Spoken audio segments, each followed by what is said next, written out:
Bonjour, bonsoir, bienvenue dans cette nouvelle vidéo où on va traiter du scanf, page 66 de notre magnifique livre Reverse Engineering pour débutants de Denis Surychev. Je vous le rappelle, le livre est disponible gratuitement sur son site. Et nous on est parti. Donc le code, je l'ai déjà recopié. Hop, il se trouve tuk ici. Je l'ai également compilé avec MSVC, donc en 32 bits. Et on retrouve bien l'assembleur du programme compilé. La première chose à noter dans ce programme, c'est qu'on passe l'adresse de X à la fonction scanf. Et donc dans cette partie sur à propos des monteurs, il nous explique que c'est beaucoup plus facile pour un programme de recevoir l'adresse à laquelle est stockée une variable, un tableau, une structure, plutôt que de recevoir l'entièreté des données. Donc c'est pour ça qu'on utilise beaucoup plus souvent les pointeurs et que c'est assez stupide d'envoyer, de donner en argument à une fonction directement la variable. On voit donc que notre variable x, elle est définie à -4, donc ECX. Il y a un push ECX au début. Il va nous expliquer à quoi ça sert.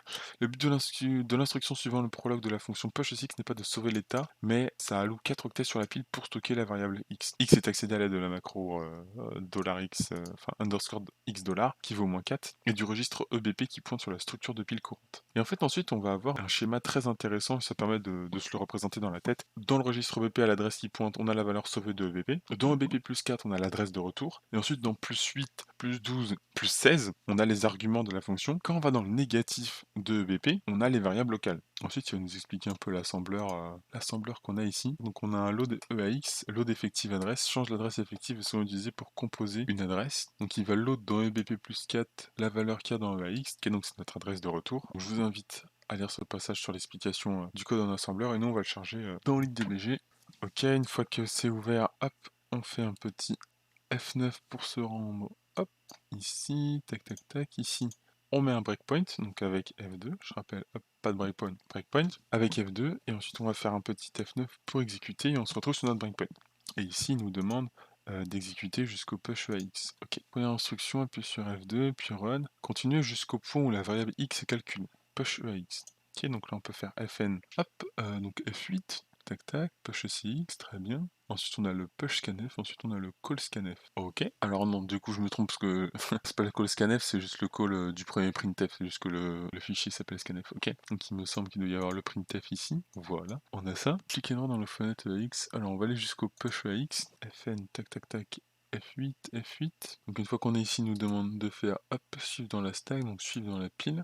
Ok, on a cette adresse là. Très bien, qui vaut 0 pour l'instant. Alors lui, il a déjà des données, donc il nous dit que cet espace contient déjà des restes de données. Nous on n'a rien du tout. Maintenant, avec l'aide de l'instruction push, l'adresse de cet élément va être stockée sur la même pile à la position suivante. Appuyez donc sur F8 jusqu'à la fin de l'exécution de scanf. Pendant l'exécution de scanf, entrons par exemple 1, 2, 3 dans la fenêtre de console. Alors j'ai peut-être écrit trop tôt. F8, F8, donc là on est juste avant le call. Alors c'est pas ça, c'est ça. Donc techniquement j'ai déjà écrit les valeurs. Ok, là donc on a les valeurs 1, 2, 3. Ensuite, scanf a déjà fini de s'exécuter. Ok, là j'ai fait une petite entrée. Hop, donc notre scanf est bien exécuté. Là, on va voir que notre valeur a été stockée ici. Donc on a ici, on a 7B. Pourquoi 7B? Parce que j'ai fait comme lui, j'ai mis 1, 2, 3.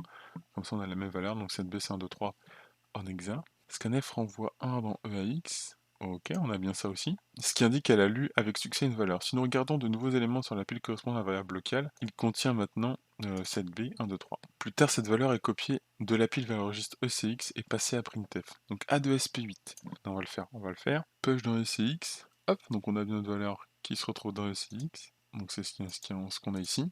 Si je continue, tac tac. Là, on va avoir le call de printf. Techniquement, quand j'exécute, ça va print. Voilà, ça va print you entered 1, 2, 1, 2, 3.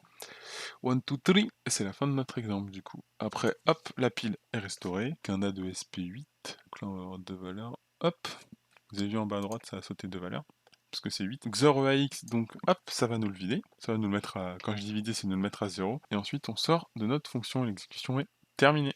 Ensuite, lui, dans le bouquin, il compile l'exemple donc avec GCC, vous pouvez le faire si vous voulez. Pendant ce temps-là, moi je passe au 64 bits, donc là, pareil, on peut le compiler avec MSVC. Hop, cl/fa notscanf.c, ok. 64 bits, ok, on a bien les RCX, tout ça, X vaut 32, ok, très bien. On est à peu près comme lui, on a un sub 56, un RCX, ok, très bien, donc on a bien compilé en 64 bits cette fois. Donc il fait que des loads effective adresse comparé au 32 bits où il fait des. Ouais, il est un peu plus verbeux. Un peu moins verbeux en 64 bits. Tac tac tac. Le schéma est similaire avec la différence que les registres plutôt que la pile sont utilisés pour le passage des arguments. Ok.